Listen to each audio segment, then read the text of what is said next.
हाय दोस्तों, मैं अंकित सिंह स्वागत करता हूँ हमारे YouTube चैनल आचार क्लासेस फॉर यू में। दोस्तों आशा करता हूँ आप सभी लोग ठीक होंगे, एकदम स्वस्थ होंगे और आप परीक्षा की तैयारी अच्छे से कर रहे होंगे। दोस्तों जैसा कि मैंने पिछली क्लास में आपको बता दिया था रुधिर वर्गों की वंशागति यानी कि रुधिर वर्ग कैसे बनते हैं और उसमें आरएस समूह क्या होता है, प्रतिजन क्या होता है और एंटीजन क्या होता है, प्रतिजन और प्रतिरक्षी क्या होता है, ये बता दिया था। ठीक है, तो चलिए बच्चों मैं आज आपको रुधिर वर्गों की वंशागति यानी माता पिता का जो रुधिर वर्ग होता है उसके अनुसार उनका जो अगला रुधिर संतान का रुधिर क्या हो सकता है ये मैं आपको बता दे रहा हूं। चलिए समझते हैं। देखिए बच्चों, चार्ट की सहायता से इसको समझेंगे। मैंने कल समझा दिया लेकिन आप दोबारा समझ लीजिए। ठीक है, देखिए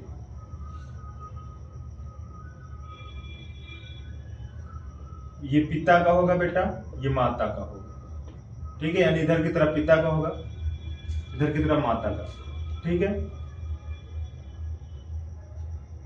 देखिए सीरियल नंबर 1। देखिए अगर हम बात करें बेटा, ये कहें कि अगर माता में जो रुधिर होगा, रुधिर में पाया जाने वाला जो एंटीजन होगा, क्या होगा, एंटीजन होगा, उनका जो जोड़ी होगी, एंटीजन की जो जोड़ी होगी बच्चों वह ए होगी। तो देखिए एक सेकंड जरा इधर समझ लीजिए, पिता और माता। अगर माता का ब्लड ग्रुप हम ए माने, क्या माने, सॉरी पिता का रक्त समूह बच्चों हम ए माने, क्या माने, ए माने, तो जाहिर सी बात है इसका जो जीन प्रारूप आएगा यानी कि जो एंटीजन का प्रारूप आएगा वो एंटीजन ए होगा और एंटीजन ओ होगा। क्या होगा, एंटीजन ए और ओ पाया जाएगा। तो एक में पाया जाएगा एंटीजन ए और एक में क्या पाया जाएगा, एंटीजन ओ पाया जाएगा। क्यों? क्योंकि जितने भी गुणसूत्र होते हैं सब जोड़ी में उपस्थित होते हैं। किसने होते हैं बच्चों, जोड़ी में उपस्थित होते हैं। तो जितने भी लक्षण होंगे बच्चों वह जोड़ी में उपस्थित होंगे। अगर पिता का रक्त समूह ए है तो हम कह सकते हैं कि इसमें एंटीजन ए और एंटीजन ओ पाया जाएगा। ठीक है, उसके आगे हम बात करते हैं माता का अगर बेटा बी हो, क्या हो, बी हो।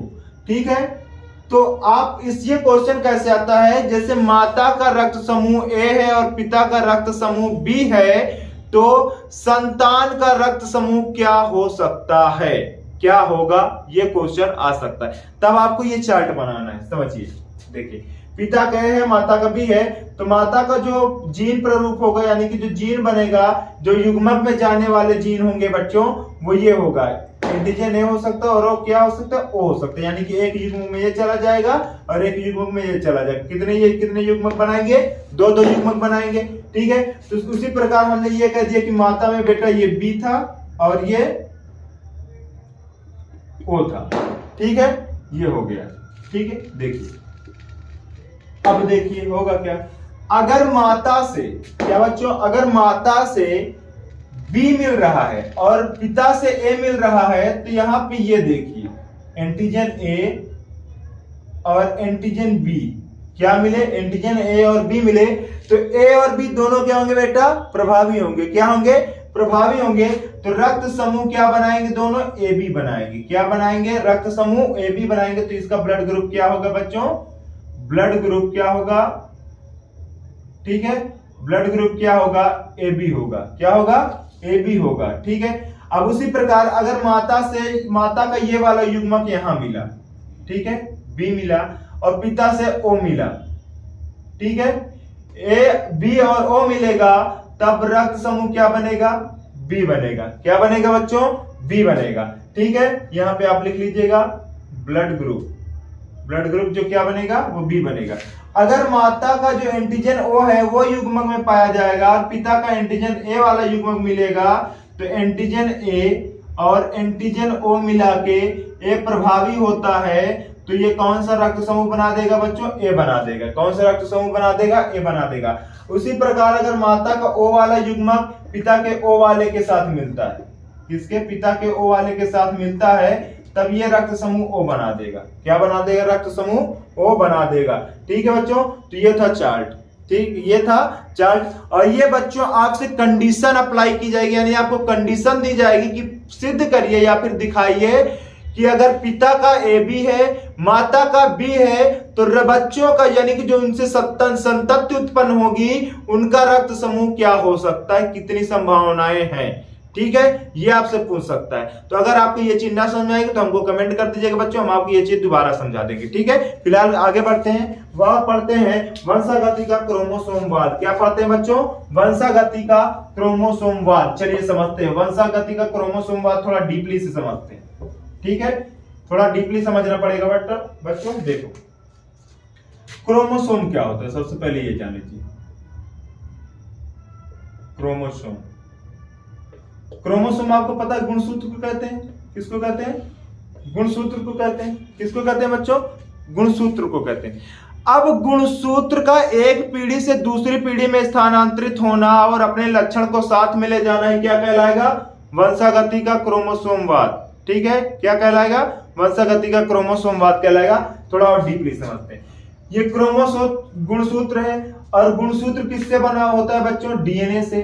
किससे बना होता है? डीएनए प्लस हिस्टोन प्रोटीन से। डीएनए प्लस एच से। किससे? हिस्टोन प्रोटीन बोलेंगे, हिस्टोन प्रोटीन बोलेंगे। ठीक है, हिस्टोन प्रोटीन बोलेंगे बच्चों। ठीक है, और डीएनए का ये सघन रूप होता है। क्या होता है? सघन रूप होता है। तो बेटा डीएनए ही क्या होता है? अनुवांशिक पदार्थ होता है। क्या होता है? अनुवांशिक पदार्थ होता है। अनुवांशिक पदार्थ होता है। ठीक है, अनुवांशिक पदार्थ होता है। उसके साथ साथ डीएनए में क्या पाया जाता है बच्चों? जीन पाया जाता है। क्या पाया जाता है? जीन पाया जाता है। यानी कि गुणसूत्र डीएनए का बना होता है, डीएनए में पाया जाता है जीन। ठीक है, और जीन का काम होता है लक्षण प्रदर्शित करना और लक्षण को दिखाना, एक पीढ़ी से दूसरी पीढ़ी में ले जाना।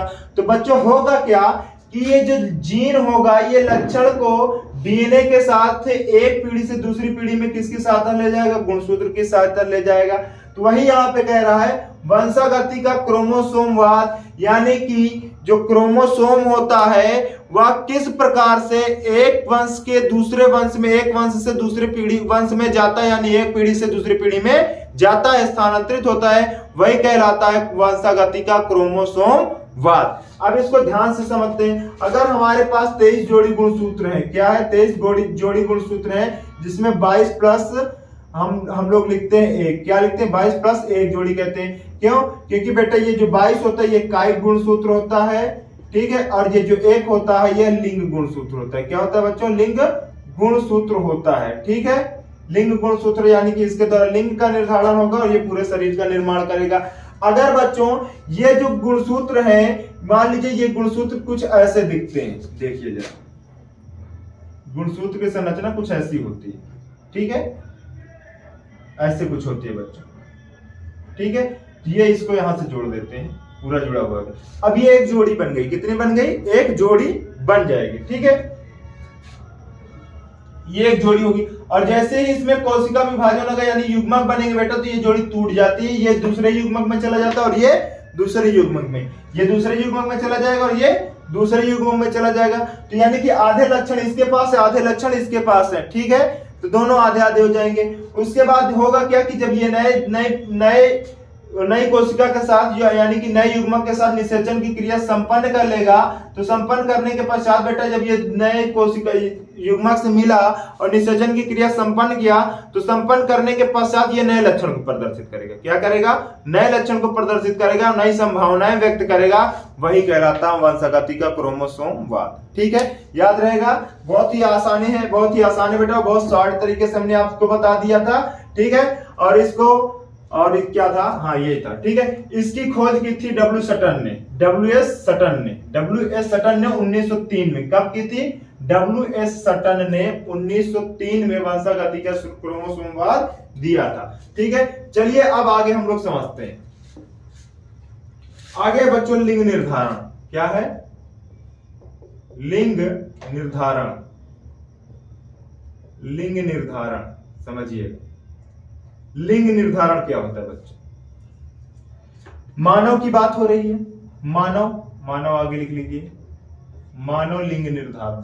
ठीक है, मानव का जो अगर बात अभी हमने बताया कि 23 प्लस 1 जोड़ी गुणसूत्र होते हैं। ठीक है, यानी कि अगर हम बात करें बेटा 44 प्लस 2 होते हैं, 44 प्लस 2 होते हैं। ठीक है, ये जो 44 ये होगा ये कायिक होगा, यानी कि शरीर के अंगों का निर्माण करेगा। किसका निर्माण करेगा? शरीर के अंगों का निर्माण करेगा। और ये जो 2 होगा ये लिंग निर्धारण का कार्य करता है। ठीक है। तो मानव में जो मादा होगी, नर की बात कर ले पहले, जो नर होगा और ये मादा हो गई, ठीक है। तो नर में पाया जाता है बच्चों XY और मादा में पाया जाता है XX, ठीक हो। उसको किससे प्रदर्शित करते हैं? XX से, और नर में XY से। अब देखिएगा, अब एक कोशिका के अंदर है, यानी कि ये जोड़ी के रूप में, जैसे ही से इनमें से युग्मक का निर्माण होगा बेटा, तो एक युग्मक में X चला जाएगा और दूसरे युग्मक में Y चला आएगा, ठीक है। ये Y आ गया, ठीक है। सेम कंडीशन इसमें, लेकिन फर्क ये होता है कि मादा का युग्मक में दोनों में ही XX पाया जाता है, जबकि नर में चेंज हो जाता है, ठीक है। मानव लिंग निर्धारण में नर के कारण ही लिंग का निर्धारण होता है, यानी कि शिशु का जो लिंग निर्धारित होगा वो केवल नर के कारण होगा। क्यों? क्योंकि नर में एक जो वो होता है, गुणसूत्र होता है, वो भिन्न होता है, जो उसको नर की तरफ बनाता है, ठीक है। अब मादा में दोनों बेटा XX होते हैं, तो मादा के कारण किसी भी प्रकार का लिंग में कोई प्रभाव नहीं पड़ता है, वह X गुणसूत्र ही देती है, ठीक है। याद रहेगा। चलिए देखते हैं। अब इसका X बेटा ये क्या किया, ये इसके साथ निषेचन की क्रिया संपन्न कर लिया। इसको थोड़ा सा ऐसे ही बनाते हैं, इसको मिटाते हैं। देखिए, ये वाला आया और इसके साथ निषेचन किया, ठीक है। तो ये क्या बन गया? XX बन गया, ठीक है। फिर यही वाला X बच्चों इस X के साथ निषेचन की क्रिया संपन्न किया, तब क्या बन गया? XX बन गया। फिर ये Y इस X के साथ करता तो XY बन गया। फिर ये Y इसके साथ करता तो XY बन गया, ठीक है। अब जरा हमको बताइए, नर का जो जीन गुणसूत्र का स्ट्रक्चर था, समूह था, वह XX का था, मादा का जो था XX था बच्चों। तो मादा हुई, यानी कि ये भी लड़की होगी। क्या होगी? लड़की होगी। ये भी लड़की होगी, ठीक है। ये भी लड़की और ये भी लड़की, और ये लड़का होगा। क्या होगा? ये लड़का होगा। क्या हो गया? लड़का होगा, ठीक है। इस प्रकार हम ये कह सकते हैं कि 50% बच्चे जो होंगे वो लड़के हो सकते हैं, 50% लड़कियां हो सकती हैं। लड़के और लड़कियों का जो एवरेज औसत होगा वो 50-50 होगा, ठीक है। तो ये होता है मानव का लिंग, क्या कहते हैं, मानव का लिंग निर्धारण। मानव में लिंग निर्धारण ऐसे होता है, ठीक है। उसके बाद बात करते हैं बेटा पक्षियों में। किसमें बात करते हैं? पक्षियों में, ठीक है।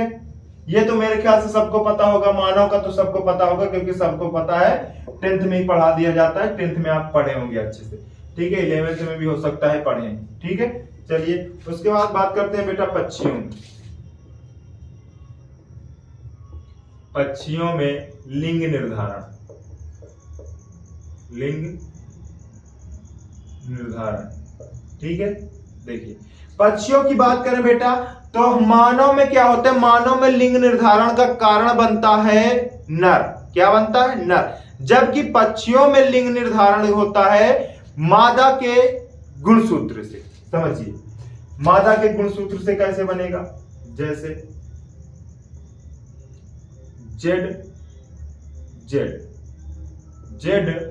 ZW, ये मादा होगी और ये नर होगा। ये नर पक्षी का है, ये मादा पक्षी का है।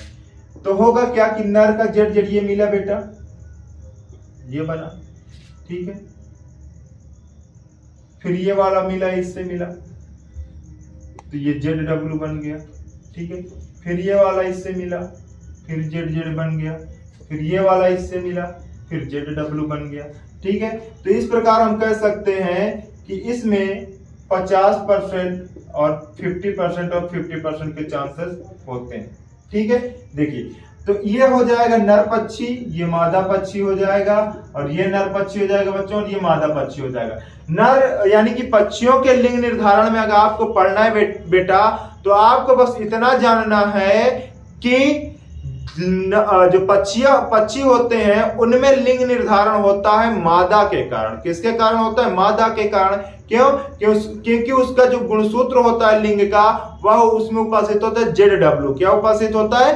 ZW उपस्थित होता है, ठीक है। तो याद रहेगा बच्चों, ये इसको देख लीजिए। ये 2-3 नंबर, कम से कम बच्चों अगर ये आएगा तो 3 नंबर का रहेगा। आपको इसको डिस्क्राइब करके लिखना पड़ेगा यहाँ एक ये अलग युग्मक में चला जाता है, ये अलग युग्मक बनाता है, ये युग्मक अलग अलग युग्मक बनाएंगे। उसके बाद अगर ये वाला युग्मक इसके साथ निषेचन करता है तब ये प्राप्त होगा, अगर ये वाला युग्मक इसके साथ करेगा तब ये प्राप्त होगा। ये आप थोड़ा सा डिस्क्राइब कर सकते हैं। आपको एक्सप्लेन कैसे करना है, कैसे एक्सप्लेन करना है, जैसे वो नंबर दे रहा हो, जैसा वो नंबर दे रहा है आपको बस बेटा वैसे ही एक्सप्लेन करना है। ठीक है, याद रहेगा। चलिए इसके बाद हम लोग पढ़ते हैं मधुमक्खी में लिंग निर्धारण। ठीक है, क्या पढ़ रहे हैं बच्चों? मधुमक्खी में लिंग निर्धारण। चलिए समझिए मधुमक्खी में लिंग निर्धारण कैसे होता है। जरा कोई अगर हमको कमेंट करके बता दे कि वो क्या होता है, मधुमक्खी में कितने गुणसूत्र पाए जाते हैं, तो फिर हम आगे बताएं। ठीक है, मधुमक्खी में कितने गुणसूत्र पाए जाते हैं, चलिए समझते हैं। ठीक है, मधुमक्खी में कितने गुणसूत्र पाए जाते हैं ये समझते हैं। ठीक है, देखिए बच्चों, मधुमक्खी में जो गुणसूत्र पाए जाते हैं उनकी संख्या 32 होती है। कितनी होती है? 32 होती है। अब हम हेडिंग लिख रहे हैं मधुमक्खी में लिंग निर्धारण। लिंग निर्धारण, ठीक है बच्चों, मधुमक्खी में लिंग निर्धारण होता है। ठीक है, अब मधुमक्खी में जो होता है बेटा, मधुमक्खी में देखिए मधुमक्खियां 3 प्रकार की होती है। पहली होती है रानी मक्खी। रानी मक्खी, ठीक है, रानी मक्खी को समझिए। रानी मक्खी, असल में रानी मक्खी ही बेटा निषेचित अंडे के द्वारा रानी मक्खी का जन्म होता है और यह होती है द्विगुणित। क्या होती है? द्विगुणित, यानी कि इसमें टोटल 32 गुणसूत्र उपस्थित होते हैं। कितना? 32 गुणसूत्र, यानी कि 16 जोड़ी। कितने बच्चों? 16 जोड़ी गुणसूत्र इसमें उपस्थित होते हैं। ठीक है, कितने होंगे? 16 जोड़ी गुणसूत्र इसमें उपस्थित होते हैं। और दूसरी होती है इसमें श्रमिक। क्या? श्रमिक जो कार्य करती हैं वह भी द्विगुणित होती है। क्या होती है? द्विगुणित होती है। क्या होती है बच्चों? द्विगुणित मधुमक्खियां होती हैं जिनमें गुणसूत्रों की संख्या कितनी होती है? 22 पाई जाती है। और इनका जन्म भी होता है निषेचित अंडाणुओं से। किससे? निषेचित अंडाणुओं से। और तीसरा प्रकार होता है ड्रोन। क्या होता है तीसरा प्रकार? ड्रोन, जिसे एक्चुअल में नर मक्खी कहते हैं। क्या कहते हैं? नर मधुमक्खी कहते हैं। ये होता है बेटा अगुणित। क्या होता है? अगुणित होता है। और अगुणित होने के कारण इसमें गुणसूत्रों की संख्या 16 होती है। और उसके साथ साथ बेटा इसमें खास बात क्या होती है? इसमें खास बात ये होती है श्रमिक वाले में कि जो श्रमिक मक्खी होती है उसका जो जननांग होता है, यानी कि उसका जो जननांग वाला भाग होगा, लिंग निर्धारण होगा जो इसमें, उसमें जो क्या होगा वो अल्प विकसित होगा, यानी कि पूर्णतः विकसित नहीं होता है। ठीक है, श्रमिक वाले में बस इससे इसकी पहचान होगी कि ये जनन करने में सक्षम नहीं होती है, ये काम ज्यादा करती है। ठीक है, और ड्रोन मक्खी क्या करती है? ड्रोन मक्खी बेटा अगुणित होती है। इनमें गुणसूत्रों की संख्या 16 पाई जाती है। और बेटा इसका काम क्या होता है? ये काम ये होता है कि जो वहां पे मधुमक्खी का छत्ता उसका रक्षण करती है। क्या करते हैं? उसका रक्षण करते हैं। ठीक है, तो ये हो जाता है मधुमक्खी में लिंग निर्धारण। यानी कि मधुमक्खी का लिंग निर्धारण कैसे होता है? ये होता है कि एक रानी मक्खी होती है जिसका जन्म होता है निषेचित अंडाणु से। इसका भी श्रमिक मक्खी का भी निषेचित अंडाणु से होगा, यानी कि ये दोनों द्विगुणित हो जाएंगी। और ये अगुणित होता है और इसका जन्म होता है बेटा अनिषेचित अंडाणु से। अनिषेचित अंडाणु से इसका जन्म होता है ड्रोन मक्खी का। ये नर होती है मधुमक्खी। ठीक है, तो समझ में आया बच्चों? समझ में आ गया हो तो चलिए अब हम लोग पढ़ते क्या है? अब हम लोग पढ़ते हैं बेटा लिंग गुणसूत्रों की सहलग्नता, जो कि आपके सिलेबस में है, इंपॉर्टेंट। लिंग गुणसूत्रों की सहलग्नता, मानव लिंग सहलग्नता। तो सहलग्न क्या होता है? सहलग्न क्या है? जो यानी कि जो साथ में लग के आगे चला जाए। ठीक है, चलिए समझते हैं सहलग्नता क्या है।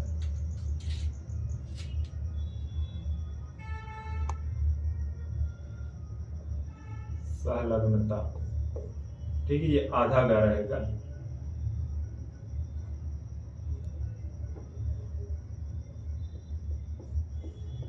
सहलग्नता क्या होती है? सहलग्नता, आपको पता है अगर कोई चीज जा रहा हो, एक पीढ़ी से दूसरी पीढ़ी में जा रहा हो, अगर बेटा मान लो कोई लक्षण है, ठीक है, उसका एक फिक्स क्राइटेरिया होगा कि वह किस गुणसूत्र के साथ जाएगा।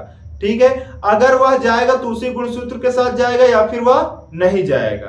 ठीक है, ये उसका क्राइटेरिया हो गया। तो होता क्या है कि जैसे अगर जो कुछ ऐसे बीमारियां होती हैं, कुछ ऐसी बीमारियां होती हैं जो केवल लिंग गुणसूत्रों के कारण ही जाती हैं, लिंग गुणसूत्रों के कारण ही एक से दूसरी पीढ़ी में स्थानांतरित होती है। ठीक है, तो चलिए समझते हैं लिंग सहलग्नता। सहलग्नता का मतलब ये होता है कि ऐसे लक्षण जो किसी विशेष गुणसूत्र के साथ ही एक पीढ़ी से दूसरी पीढ़ी में जाएं, एक पीढ़ी से दूसरी पीढ़ी में जाएं, और वो भी किसके साथ, किसी विशेष नंबर वाले गुणसूत्र के साथ जाएं। ठीक है, वही क्या कहलाती है, सहलग्नता जाती है, यानी कि उसके साथ में लगकर एक से दूसरी पीढ़ी में चला जाता है। ठीक है, उसे क्या कहते हैं बच्चों, सहलग्नता कहते हैं। ठीक है, चलिए फिर उसके आगे हम लोग इसके आगे पढ़ते हैं। ये कितने प्रकार का होता है, ये 2 प्रकार का होता है। कितने प्रकार का होता है, डाइएट्रिक। क्या होता है, डाइएट्रिक। ठीक है, डाइएट्रिक होता है, डाइएट्रिक होता है बेटा, और दूसरा होता है, एक होता है डाइएट्रिक, एक होता है होलोएंड्रिक। क्या होता है, होलोएंड्रिक होता है। क्या होता है बच्चों, होलोएंड्रिक होता है। ठीक है, दोनों में फर्क क्या है बच्चों, दोनों में फर्क ये है कि इस वाले में जो देखिए लिंग सहलग्नता की बात कर रहे हैं हम, किसकी बात कर रहे हैं, लिंग सहलग्नता। किसकी बात कर रहे हैं, सहलग्नता की बात कर रहे हैं, वाली की लिंग गुणसूत्र के साथ सहलग्नता की बात करेंगे। तो डाइएंट्रिक जो होता है बच्चों, वह एक्स वाले गुणसूत्र के साथ एक पीढ़ी से दूसरी पीढ़ी में जाता है, और होलोएंट्रिक जो होता है वो वाई वाले गुणसूत्र के साथ एक पीढ़ी से दूसरी पीढ़ी में जाता है। तो आपसे सबसे ज्यादा पूछे जाने वाला क्वेश्चन इससे बनता है, जो कि वर्णांधता होता है। क्या होता है, वर्णांधता होता है, वर्णांधता। ठीक है, क्या होती है बच्चों, वर्णांधता होती है। और वर्णांधता का एक नियम होता है कि यह क्रिक क्रॉस वंशागति का, क्रिस क्रॉस वंशागति का पालन करता है। क्या करता है, क्रिक क्रॉस वंशागति का पालन करता है। ये इंपॉर्टेंट है बेटा, क्यों, क्योंकि ये कई बार क्वेश्चन आ चुका है, और हर बार बेटा यही पूछते हैं आपसे। ये नीचे वाले का बहुत कम पूछे जाने के चांसेस है, अगर पूछेगा तो क्या लिखना पूछेगा कि होलोएंड्रिक क्या होता है, होलोएंड्रिक क्या होता है।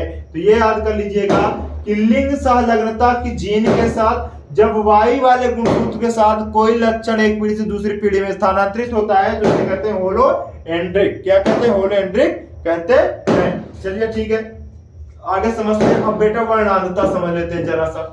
वर्णांधता जब आ ही गया तो इसको समझ के चलते हैं। ठीक है, देखिए वर्णांधता एक ऐसी बीमारी है बच्चों जो पिता से पुत्री में, किससे, पिता से पुत्री में, अगर ये पिता है, ठीक है, इसको वर्णांधता है, और ये बेटा माता है। क्या है, ये पिता है, इसको वर्णांधता, और ये माता है। तो होगा क्या कि यह पिता से किस में जाएगा, पुत्री में जाएगा। किस में जाएगा बच्चों, पुत्री में जाएगा। किस में जाएगा, उसकी पुत्री में चला जाएगा। यानी ये पिता था, ये माता थी, ये पुत्री थी, किस में आ गया, उसकी पुत्री में आ गया। अब इसकी पुत्री से बेटा किस में जाएगा, इसकी पुत्री से पुत्र में जाएगा। किस में जाएगा, इसकी पुत्री से पुत्र में जाएगा। तो यहां पे ये देखने को मिल रहा है कि ये पिता था, पिता से पुत्री, फिर उसके पुत्र में, फिर उसकी पुत्री में, फिर उसके पुत्र में, ये कैसी चैन बनाता चला जाएगा। और इसी चैन को कहते हैं क्रिस क्रॉस है, क्रिस क्रॉस वंशागति। क्या किसे कहते हैं, क्रिस क्रॉस वंशागति कहते हैं। क्या कहते हैं बच्चों, क्रिस क्रॉस वंशागति कहते हैं। अब ध्यान रहे, सबसे ज्यादा पूछा जाने वाला क्वेश्चन यही है, और आपसे कभी कभी पूछ सकता है कि क्रिस क्रॉस वंशागति क्या होती है। यानी कि ऐसा लक्षण जो किसी भी पिता के बाद किसी भी पिता से उसकी पुत्री तथा उसकी पुत्री से उसके पुत्र में स्थानांतरित होते हैं, उसे कहते हैं क्रिस क्रॉस वंशागति। ठीक है, तो ये याद रहेगा। उसके बाद हम लोग पढ़ते हैं बच्चों गुणसूत्रों का व्यतिकरण। क्या पढ़ते हैं, गुणसूत्रों का व्यतिकरण। यानी कि अब हम लोग पढ़ रहे हैं सिंड्रोम। क्या पढ़ेंगे बच्चों, सिंड्रोम पढ़ेंगे। चलिए देखते हैं कि सिंड्रोम क्या होता है, व्यतिकरण क्या होता है और सिंड्रोम क्या होता है, समझते हैं। देखिए, व्यतिकरण की बात की जाए, गुणसूत्रों की व्यतिकरण की बात की जाए बच्चों, अगर गुणसूत्रों का व्यतिकरण डालेंगे, मानव गुण सूत्र व्यतिकरण, क्या व्यतिकरण, ठीक है, क्या कहलाएगा, व्यतिक्रम कहलाएगा या फिर क्रम कहलाएगा, व्यतिक्रम लिख लीजिए, ठीक है, व्यतिक्रम लिखिए। देखिए होता क्या है, मानव में 22 जोड़ी गुणसूत्र, 22 प्लस 1 जोड़ी होती है, ठीक है, 22 प्लस 1 जोड़ी होती है। अब होता यह है कि ये कायिक होता है। अगर हम कायिक की बात करें, 22 जोड़ी गुणसूत्र की बात करें तो ये कायिक होता है। तो कायिक गुणसूत्रों में बेटा, या फिर लिंग गुणसूत्रों चाहे कायिक गुणसूत्रों, इनमें एक चीज होती है कि इनका जो गुणसूत्र की जोड़ी होती है, तो हमने आपको बताया था कि एक साथ 2 गुणसूत्र पाए जाते हैं। ये एक साथ ये जोड़ी बन गई गुणसूत्र की। अगर अब इसके साथ एक गुणसूत्र और ऐड हो जाए तो क्या हो जाएंगे, एक साथ कितने गुणसूत्र हो जाएंगे, जोड़ी की जगह पे कितने हो जाएंगे, 3 हो जाएंगे। कितने हो जाएंगे बच्चों, 3 हो जाएंगे। तो यानी एक जोड़ी में एक गुणसूत्रों की संख्या बढ़ जाती है। क्या हो जाती है, गुणसूत्रों की संख्या बढ़ जाती है। तो अब आप जरा ध्यान से समझिएगा, गुणसूत्रों की संख्या बढ़ना कहलाता है हाइपरप्लाडी। क्या कहलाता है, हाइपरप्लाडी। क्या कहलाता है बच्चों, हाइपरप्लाडी कहलाता है। जबकि गुणसूत्रों की संख्या में घटाना, कमी, गुणसूत्रों की संख्या में कमी हाइपोप्लाडी कहलाता है। क्या कहलाता है, हाइपोप्लाडी कहलाता है। गुणसूत्रों की संख्या में वृद्धि हाइपरप्लाडी, और गुणसूत्रों की संख्या में कमी हाइपोप्लाडी कहलाता है। ठीक है, तो सबसे पहला हम बात करेंगे हाइपोप्लाडी। हाइपोप्लाडी का मतलब होता है बच्चों,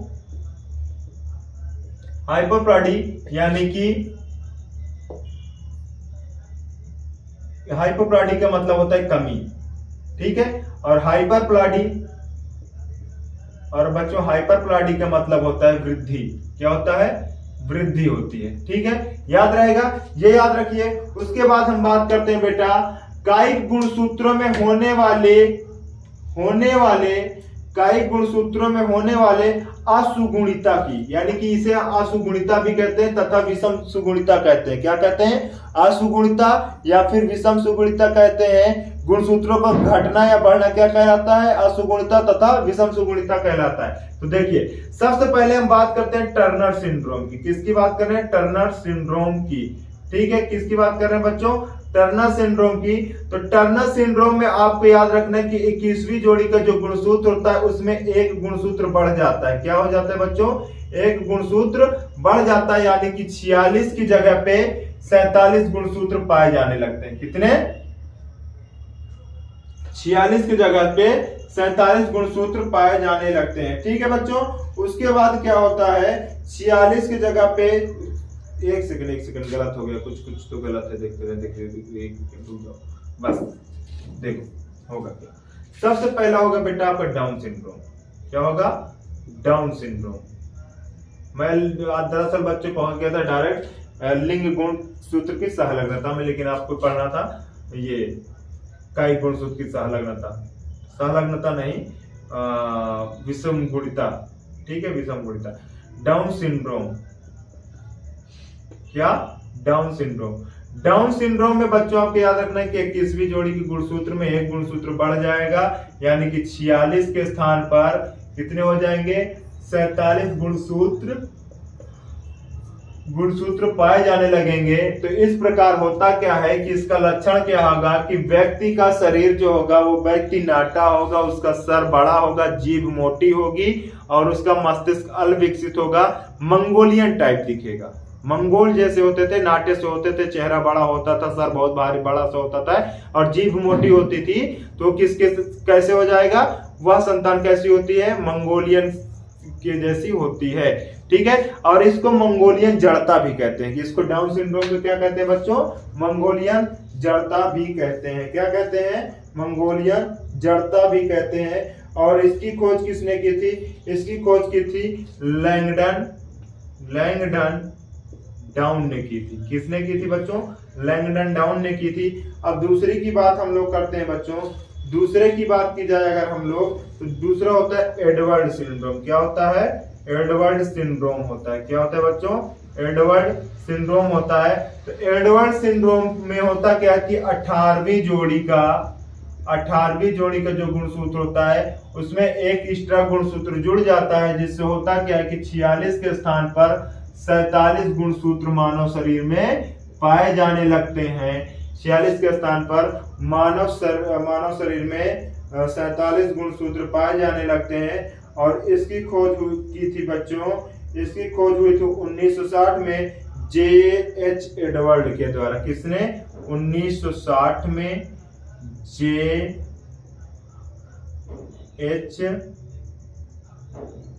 डायरेक्ट लिख दे रहे हैं, J.H. एडवर्ड के द्वारा। किसके द्वारा? J.H. एडवर्ड के द्वारा इसकी खोज की गई थी। ठीक है। और तीसरा था बच्चों आपका पटाउ सिंड्रोम। क्या था? Patau syndrome. क्या था? पटाउ सिंड्रोम था। ठीक है। पटाउ सिंड्रोम में क्या हो रहा था बच्चों? किस्मी की जो 13वीं जोड़ी थी, क्या थी? 13वीं जोड़ी का गुणसूत्र था, उसमें एक जोड़ी ऐड हो रहा था, यानी कि 46 के स्थान पर 47 गुणसूत्र पाए जाने लगे। क्या पाए जाने लगे? 47 गुणसूत्र पाए जाने लगे। तो इसके कारण हो क्या रहा था कि जो पटाउ सिंड्रोम हो रहा था उसमें होता क्या था बच्चों की बहरापन, कान कटे हुए, ये सब देखने को मिल रहा था। और इसकी खोज किए थे बच्चों के पटाउ ने। किसने की था? के पटाउ ने की थी। किसने की थी? के पटाउ ने इसकी खोज की थी। याद रहेगा, आप ऐसा ही चार्ट बना के नोट करते जाइएगा। ठीक है बच्चों। उसके बाद हम बात करते हैं क्रिक-डू-चैट सिंड्रोम। क्रिक-डू-चैट सिंड्रोम। क्या? क्रिक-डू-चैट, ये क्रिक-डू-चैट सिंड्रोम। ठीक है। इसमें क्या होता था बच्चों? इसमें आपको ज्यादा लिखना नहीं है, इसको बस आपको यह ध्यान में रखना है कि इसमें 5वीं जोड़ी के गुणसूत्र में एक गुणसूत्र बढ़ जाता है, यानी कि 46 की जगह +1 हो जाता है। यहाँ पे 5वीं जोड़ी होती है, इसमें एक और जुड़ जाता है, तो 46 के स्थान पर 47 गुणसूत्र पाए जाने लगते हैं। तो इसको क्या कहते हैं? क्रिक-डू-चैट सिंड्रोम। क्या कहेंगे बच्चों? क्रिक-डू-चैट सिंड्रोम कहेंगे। ठीक है। उसके बाद बच्चों हम बात करते हैं लिंग गुणसूत्रों की आशुगुणिता। यह था कायिक गुणसूत्रों की आशुगुणिता, यानी कि कायिक, इसको लिख लीजिएगा, कायिक गुणसूत्रों की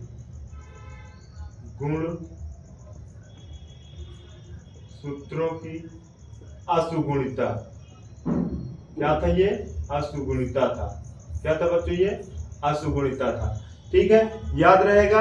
तो चलिए देखते हैं। इसके आगे हम बात करते हैं बच्चों, इसके आगे हम बात कर रहे हैं, हम आपका अभी तक ये कायिक था। अब हम बात करते हैं लिंग गुणसूत्र की आशुगुणिता। किसकी बात करेंगे? लिंग गुणसूत्र की आशुगुणिता की बात करेंगे। किसकी बात करेंगे? लिंग गुणसूत्र की आशुगुणिता की। चलिए देखते हैं बच्चों, हो सकता है ये चैप्टर आज इसी वीडियो में, इसी सेशन में खत्म कर दें, और कल से हम लोग पढ़ेंगे वंशागति का आणविक सिद्धांत। क्या पढ़ेंगे बच्चों?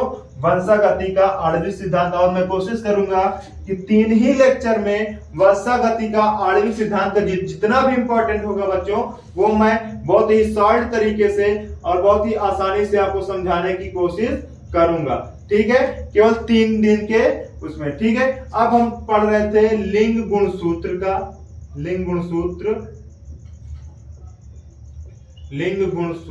की आशुगुणिता। क्या? आशुगुणिता।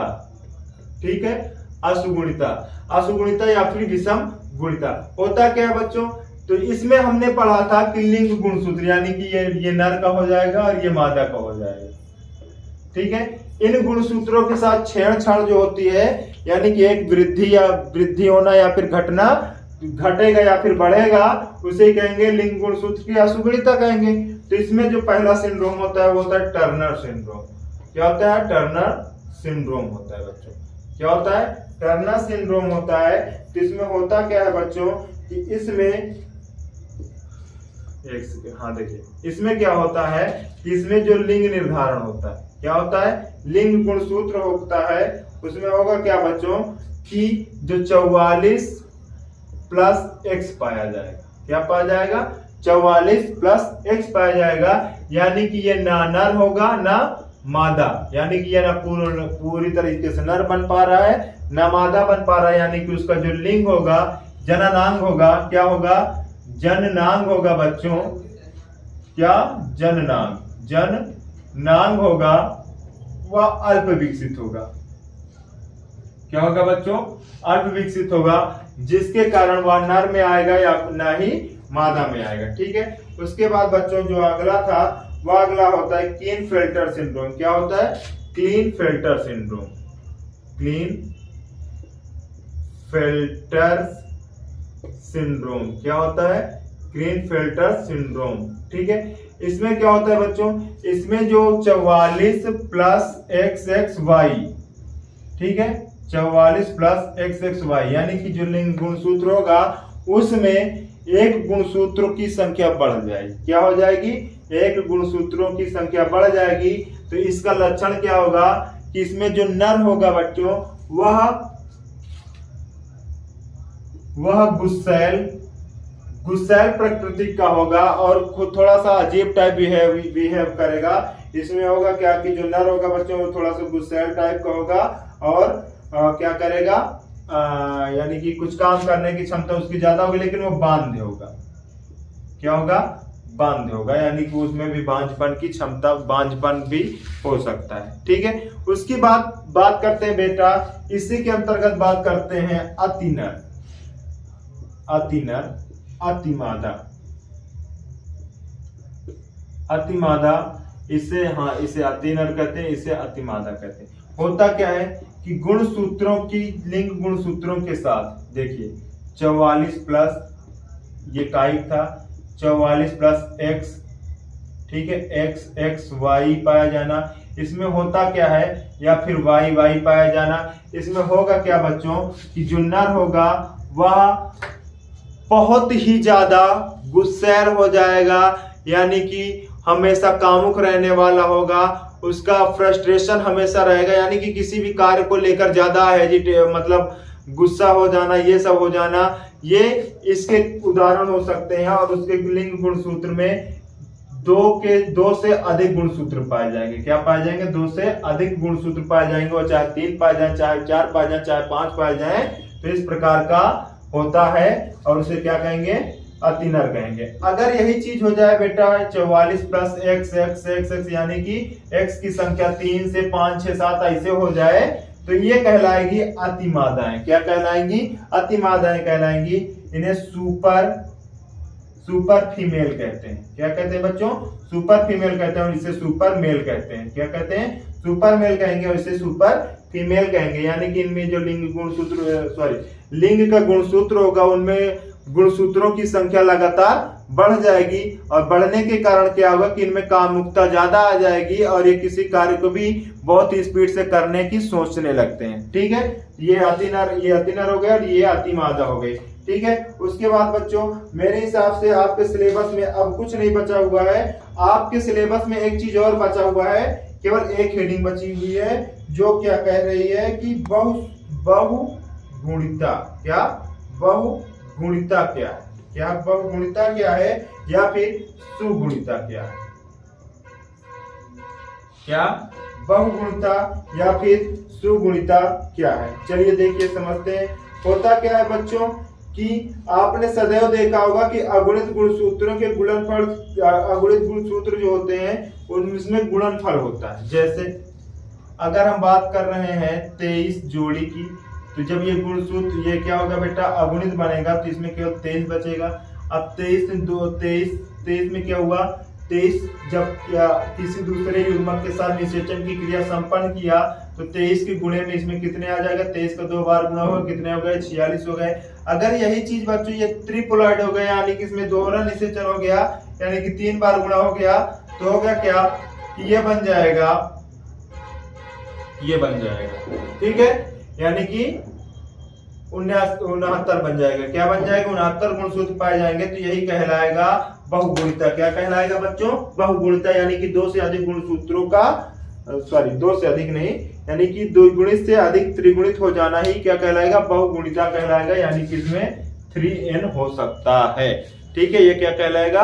बहुगुणिता कहलाएगा। तो ठीक है बच्चों, आपका चैप्टर यहीं पे खत्म होता है। आगे की क्लास हम कल लेंगे और कल हम आपको कोशिश करेंगे बेटा कि कल जितने भी, यानी कि जो कल आपका आणविक सिद्धांत है, तो कल मैं कोशिश करूंगा कि जितने भी प्रयोग हैं आपके, क्या जितने भी प्रयोग हैं, ये उसमें प्रयोग किसके हैं? उसमें ग्रिफिथ का प्रयोग है, मैक्लियोड, मैकार्थी और एवरी का प्रयोग है।